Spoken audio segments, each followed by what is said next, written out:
नागपुर से एक हृदय विदारक घटना सामने आई है, जहां लंबे समय से बीमारी से जूझ रहे एक 36 वर्षीय युवक ने मौत को गले लगा लिया। आखिर क्या थी इस आत्मघाती कदम के पीछे की मजबूरी?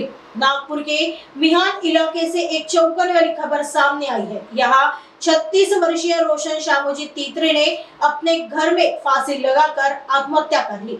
जानकारी के मुताबिक रोशन पिछले कुछ समय से गंभीर स्वास्थ्य समस्याओं से जूझ रहे थे। पुलिस के अनुसार रोशन की दोनों किडनी खराब हो चुकी थी, जिसका निदान 2 महीने पहले एम्स अस्पताल में हुआ था। बीमारी की वजह से उन्हें अक्सर नाक और मुंह से खून आने की समस्या हो रही थी। रोशन की पत्नी रूपाली तीतरे ने बताया कि वे अपनी इस लंबी बीमारी और इलाज से काफी मानसिक तनाव में थे और जिंदगी से तंग आ चुके थे। बताया जा रहा है कि घटना वाले दिन रोशन ने अपनी पत्नी को फोन कर घर बुलाया और बेटी से मिलने की इच्छा जताई। जब पत्नी घर पहुंची तो रोशन ने खुद को कमरे में बंद कर लिया और सीलिंग फैन से लटक कर अपनी जान दे दी।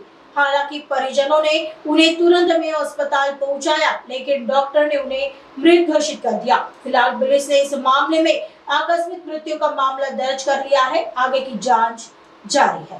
फिर्यादी रूपाली रोशन तित्रे वय 35 वर्ष हिने पोलीस लावून तक्रार दिली की तिचे पती रोशन शामोजी तित्रे व 36 वर्ष हे अतिशय दारू पिण्याच्या सवयीचे होते आणि मागील 2 महिन्यामध्ये एम्स हॉस्पिटल मिहान नागपूर या ठिकाणी त्यांची दोन्ही किडन्या खराब झाल्याचे निदान झालेलं होतं आणि त्या कारणाने त्यांच्या नाकात तोंडातून रक्त येत होतं।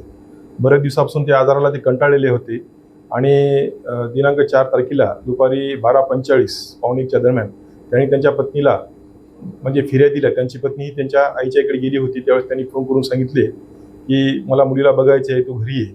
असे का बोलले म्हणून पत्नी घरी आली असता तिला पाहून ते आतमध्ये दरवाजाची कडी लावून आतमध्ये गेली व त्यांनी त्यावेळी घरातील बेडच्या वर असलेल्या सिलिंग फॅनला गळफास लावलेला होता।